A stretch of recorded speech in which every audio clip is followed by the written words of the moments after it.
नमस्कार, ABC channel में आपका स्वागत है। मैं हूं सचिन श्रीवास्तव और आप मेरे साथ देखेंगे आजमगढ़ से जुड़ी खबरें। आइए नजर डाल लेते हैं आज की खास खबरों पर। खबर के प्रायोजक हैं Cross Valley International School, Kukdipur Sathiyaon, Azamgarh. Admission open. और वुडन टच, भवनाथ, आजमगढ़ और अंबेडकर नगर की सीमा पर अवैध जहरीली शराब पीने से दोनों जनपदों से 10 लोगों की मरने की सूचना है। 2 की हालत गंभीर बताई जा रही है। घटना की सूचना के बाद से प्रशासन में हड़कंप मचा है।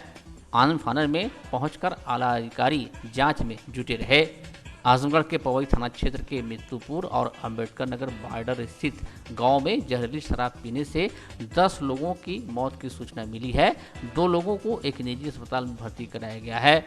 24 घंटे में मौत के कहर की भनक लगते ही आजमगढ़ व अंबेडकर नगर पुलिस जांच करने मृतकों के गांव पहुंच गई। पीड़ित परिवार के लोग शराब पीने से मौत होने की बात कह रहे हैं। वहीं ग्रामीण इससे भी ज्यादा लोगों की मौत की होने की बात को लेकर शोर मचा रहे थे। पवई पुलिस मित्तुपुर के 2 लोगों को हिरासत में लेकर पूछताछ कर रही है। एसपी सुधीर कुमार सिंह मौके पर पहुंचकर हालात को परखने में जुटे रहे। लॉकडाउन के कारण शराब की दुकानें बंद होने से अवैध जहरीली शराब लोग जमकर पीने लगे थे। शराब कहां बिक रही है, किसने उपलब्ध कराई, यह स्पष्ट नहीं हो पाया। मृतकों में राजेश सोनी 29 वर्ष पुत्र रमई निवासी मित्तुपुर, पूर्व बीडीसी लालता प्रसाद 45 वर्ष निवासी ग्राम सौदमा, प्रेम शंकर 35 वर्ष पुत्र राजाराम निवासी ग्राम उसरहा, मुन्ना 32 वर्ष निवासी ग्राम राजेपुर, पिंटू 32 वर्ष निवासी ग्राम राजेपुर, रिखू निषाद 60 वर्षीय ग्राम देवसरा बलईपुर, पुरुषोत्तम 50 वर्षीय पुत्र रामफल ग्राम बलईपुर, रोहित कहार 25 वर्ष पुत्र लल्लन ग्राम भरचहिया, त्रिभुवन पांडे 45 वर्ष पुत्र रिखदेव ग्राम चकिया, सत्यनारायण तिवारी पुत्र रामफेर ग्राम हड़िया हैं। जबकि रामशेर पुत्र अच्छेलाल निवासी मित्तुपुर, रवि निवासी ग्राम उसरहवा को निजी अस्पताल में भर्ती कराया गया है। पीड़ित परिवार के लोगों ने बताया कि शराब पीने से मौत हुई है। कुछ लोगों का कहना है कि देसी शराब अंबेडकर नगर में बेची जा रही थी। पुलिस ने मित्तुपुर गांव के गुड्डू पुत्र मोती व मोतीलाल पुत्र रामदेव को हिरासत में लिया है। एडिशनल एसपी सिद्धार्थ ने कहा कि जांच के बाद ही कुछ कहना ठीक रहेगा। अभी जांच पड़ताल की जा रही है। प्रदेश में बढ़ते कोरोना संक्रमण को देखते हुए सरकार ने 3 मई से 17 मई तक लॉकडाउन लगा रखा है, जिसका असर परिवहन विभाग की आमदनी पर भी देखने को मिल रहा है। कोरोना संक्रमण काल में रोडवेज बसों को प्रतिदिन करीब 25 से 30 लाख रुपए का घाटा उठाना पड़ रहा है। इसके चलते आजमगढ़ के डॉक्टर अंबेडकर डिपो से संचालित 400 बसों में से 51 बसों का संचालन फिलहाल बंद कर दिया गया है। डॉक्टर अंबेडकर डिपो के एआरएम ललित कुमार श्रीवास्तव का कहना है कि एक तो यात्रियों की बेहद कमी है और दूसरे शासन की गाइडलाइन है कि बसों में 50% यात्रियों के साथ ही संचालन करना है, जिसके चलते डीजल का खर्च निकालना भी मुश्किल हो रहा है। कहा कि 70% यात्री होने पर डीजल और कर्मचारियों का वेतन खर्च निकलता है, लेकिन लॉकडाउन के कारण यात्रियों की कमी होने से स्थितियां बदल गई हैं। ऐसे में विवश होकर रोडवेज की बसों को सरेंडर किया गया है। यही हालत रही तो कुछ और बसों का संचालन बंद किया जाएगा। एआरएम ने कहा कि लॉकडाउन के पहले प्रतिदिन 50 से 60 लाख की आमदनी रोडवेज को होती थी, जो घटकर 25 से 30 लाख रुपए हो गई है। ये समझिए आप आजमगढ़ क्षेत्र में कुल 400 बसों का संचालन होता था। आज की डेट में 51 बसें यात्री अभाव के कारण उन्होंने सरेंडर करा दिया है। कुल लगभग 350 बसें संचालित हो रही है। का अभाव बहुत आयत है। एक तरफ यात्री का अभाव, तो ये निर्देश है कि आप 50% लोग यात्री कोविड को दृष्टिगत करते हुए संचालित करें बस को लेकर। तो इस प्रकार कुल मिला के लगभग 25 से 30 लाख रुपए का लॉस दैनिक आ रहा है। तो जिस हिसाब से सर लॉस में जा रहा है, क्या बसों के संचालन और कमी की जाएगी जैसे आने वाले समय में? यदि यात्री का अभाव ऐसे ही रहा, कोविड-19 प्रभावी रहा, तो निश्चित ही ये संचालन में प्रभाव आना है। कोरोना की चेन तोड़ने के लिए प्रशासन लगातार प्रयास कर रहा है। इसी को लेकर एसडीएम सगड़ी गौरव कुमार ने मंगलवार के दिन सामुदायिक स्वास्थ्य केंद्र बिलिरियागंज का औचक निरीक्षण कर व्यवस्थाओं का जायजा लिया। इस दौरान मीडिया से बातचीत करते हुए एसडीएम ने कहा कि आंगनबाड़ी कार्यकर्त्री और आशा बहुएं लगातार गांव-गांव जाकर सर्दी जुकाम बुखार से पीड़ित लोगों को कोरोना किट का वितरण कर रही हैं। सामुदायिक स्वास्थ्य केंद्र पर आज 35 व्यक्तियों की RT-PCR और 39 व्यक्तियों का एंटीजन टेस्ट किया गया है, जिसमें से 4 व्यक्ति पॉजिटिव पाए गए हैं। सभी को कोरोना किट का वितरण कर घर पर आइसोलेट कर दिया गया है।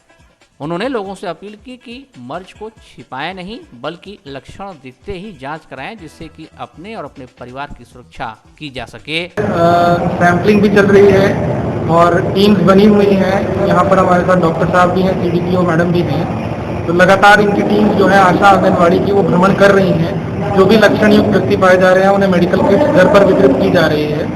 आज यहाँ पर इन्होंने 35 RT-PCR और 39 एंटीजन टेस्ट किए, जिसमें 4 व्यक्ति पॉजिटिव भी आए हैं। उन तक भी मेडिसिन किट पहुंचाई गई है।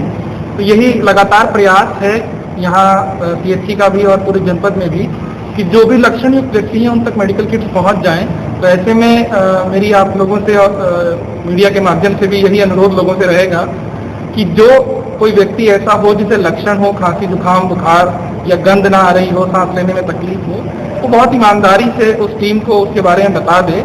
उसमें ऐसा रहेगा कि आपको मेडिकल किट मिल जाएगी और घर में ही आप ठीक हो जाएंगे, स्थिति बिगड़ेगी नहीं। तो यदि सहयोग देंगे मेडिकल और स्वास्थ्य विभाग का, तभी हम इस महामारी से बाहर आ पाएंगे। जैसा सर कि लोगों का कहना भी है कि जैसे बहुत से आंगनबाड़ी या स्वास्थ्य टीम जब पहुंचती है गाँव में या कहीं किसी घरों में, तो लोग छिप जाते हैं डर से। तो उसके लिए सर आप क्या कहेंगे? वही मैं कहना चाहूँगा कि डरे नहीं। वो कहीं आपको ले जाने नहीं आए हैं, कहीं आपको भर्ती नहीं कर रहे हैं। वो केवल आपके लक्षण अगर आपको में होते हैं तो आपको दवाइयाँ दे देंगे ताकि आप घर पर ही होम आइसोलेशन में रहकर ठीक हो जाएं और आपको बेड या ऑक्सीजन इस तरह की मारामारी में ना पड़ना पड़े। जैसा आप देख ही रहे हैं कैसी स्थिति है, बेड्स हमारे पास सीमित हैं, ऑक्सीजन सीमित है, ये सभी संसाधन सीमित होते हैं। तो ऐसी परिस्थिति में आपको उसके लिए ना जूझना पड़े, घर में ही आप ठीक हो जाएं प्रथम चरण में ही। इसलिए उनका सहयोग करें। मेडिकल टीम का वो आप ही के लिए आई है, उनका जरूर सहयोग करें, यही मेरी अपील है। जिलाधिकारी राजेश कुमार द्वारा कोरोना संक्रमण पर प्रभावी नियंत्रण हेतु जनपद में कोरोना कर्फ्यू के दौरान व्यापक साफ सफाई और सैनिटाइजेशन के कार्य निरंतर चलाए जाने के निर्देश दिए गए हैं। उक्त निर्देश के क्रम में अधिशासी अधिकारी नगर पालिका परिषद आजमगढ़ शुभनाथ प्रसाद द्वारा जनपद के शहरी क्षेत्रों में सैनिटाइजेशन व साफ सफाई का कार्य निरंतर कराया जा रहा है। इसी क्रम में मंगलवार के दिन शहरी क्षेत्र के अंतर्गत नगर क्षेत्र के मुख्य प्रशासनिक कार्यालयों, विकास भवन, उप जिलाधिकारी कार्यालय, कोविड-19 कंट्रोल रूम GGIC, जिलाधिकारी कार्यालय रैदोपुर, ऑफिसर्स कॉलोनी, जिला जज आवासीय कॉलोनी, शवदा स्थल, राजघाट तथा मोहल्ला पांडे बाजार से पुरानी कोतवाली दलाल घाट होते हुए काली जी चौरा GGIC, कोविड-19 कंट्रोल रूम तथा मुख्य मार्ग का सैनिटाइजेशन जलकल विभाग द्वारा नगर पालिका परिषद आजमगढ़ की सैनिटाइजेशन टीम द्वारा किया गया। इसी क्रम में जिला पंचायत राज अधिकारी लालजी दुबे ने बताया कि कोरोना संक्रमण से बचाव के दृष्टिगत कोविड-19 नियंत्रण अभियान विशेष अभियान के अंतर्गत विकास खंड पलहनी में शंभूपुर तथा तिवारीपुर उक्त दोनों कंटेनमेंट जोन में सफाई कर्मचारियों द्वारा सफाई एवं सैनिटाइजेशन किया गया। साथ ही सत्येंद्र पांडे मुख्य अग्निशमन अधिकारी ने बताया कि जनपद आजमगढ़ में कोरोना वायरस के संक्रमण से बचाव के दृष्टिगत फायर ब्रिगेड की टीम द्वारा नगर पालिका परिषद Azamgarh, roadways bus stand Azamgarh, Raidopur न्याय मार्ग आजमगढ़, सिधारी चौक आजमगढ़, फायर स्टेशन ब्रह्मस्थान परिसर आजमगढ़ का सैनिटाइजेशन कराया गया। आजमगढ़ के जीयनपुर बाजार स्थित सब्जी मंडी और फल मंडी का नायब तहसीलदार मयंक मिश्रा ने मंगलवार की सुबह निरीक्षण किया, जहां उन्होंने कोविड गाइडलाइन का उल्लंघन कर रहे लोगों को चेतावनी दी और कड़ी फटकार लगाई। निरीक्षण के दौरान कुछ व्यापारी बिना मास्क के ही सामानों की बिक्री कर रहे थे, तो वहीं कुछ ग्राहक भी सोशल डिस्टेंसिंग का पालन नहीं कर रहे थे, जिस पर उन्होंने फटकार लगाई। कुछ दुकानदार एकदम सड़क के किनारे ही अपनी दुकानों को लगा रखे थे, जिस पर उन्होंने निर्देश दिया कि तत्काल अपनी दुकानों को पीछे कर लें ताकि आवागमन बाधित न हो, नहीं तो सख्त कार्रवाई की जाएगी। इसके साथ ही उन्होंने यह भी हिदायत दी कि कोई भी दुकानदार खुद मास्क लगाए और कोई ग्राहक यदि बिना मास्क के सामान लेने आता है तो उसे सामान न दें। उन्होंने दुकानदारों को हिदायत दी कि सोशल डिस्टेंसिंग का ख्याल रखते हुए ही अपने सामानों की बिक्री करें, दुकान पर भीड़ बिल्कुल भी न लगाएं। यदि ऐसा करते हुए पाया गया तो सख्त कार्रवाई की जाएगी। रूप 6 से 11 बजे तक जो खुलने का समय है, 7 से 11 बजे तक, उसके बीच में ये हमें निर्देश है कि फल मंडियों में शिकायत लगातार आ रही थी कि भीड़ बहुत है। श्रीमान उप जिलाधिकारी के निर्देशानुसार सुबह सुबह ही देखा गया, कुछ दुकानों के नाम नोट किए गए हैं जिनकी कार्रवाई 2-3 दुकानों पे होगी और वो सूचना आपको शाम तक मिल जाएगी। और आपके चैनल के माध्यम से जनता से अपील है कि कम से कम आवश्यक कार्यों पे ही घर से बाहर निकलें, अनावश्यक भीड़ न लगाएं। सिचुएशन महामारी की है और आप अपनी और अपने परिवार की सुरक्षा स्वयं करें। आजमगढ़ के अतरौलिया थाना क्षेत्र के दादर गांव निवासी पत्रकार विनोद राजभर के पड़ोसी से काफी दिनों से पुरानी रंजिश चली आ रही है। इसी बात को लेकर 9 मई को दोनों परिवारों के बीच कुछ विवाद हुआ और इसी दौरान पत्रकार की बहन घायल हो गई, जिसकी सूचना पाकर पत्रकार अपने घर बाइक से जा रहा था कि गांव के ही कुछ लोगों द्वारा उस पर हमला कर दिया गया, जिसमें विनोद राजभर को चोटें आई हैं और उसकी बाइक भी क्षतिग्रस्त हुई है।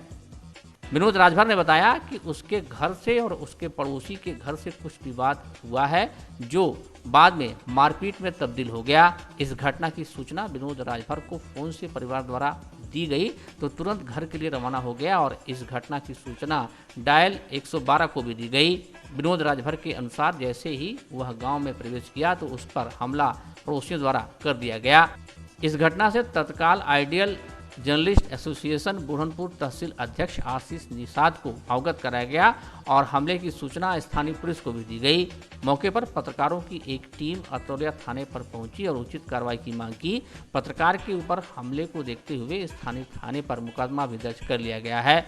समस्या ये है मेरी, बीते 9 मई को मैं जा रहा था दवा लेने, मुझे घर से फोन आया कि घर पे मारपीट हो गई है पड़ोसी से। उसके बाद जो है मैं तत्काल जो है वहाँ से निकला और ये है आजमगढ़ के कुकड़ीपुर सठियाओं में विस्तार में फैला क्रॉस वैली इंटरनेशनल स्कूल।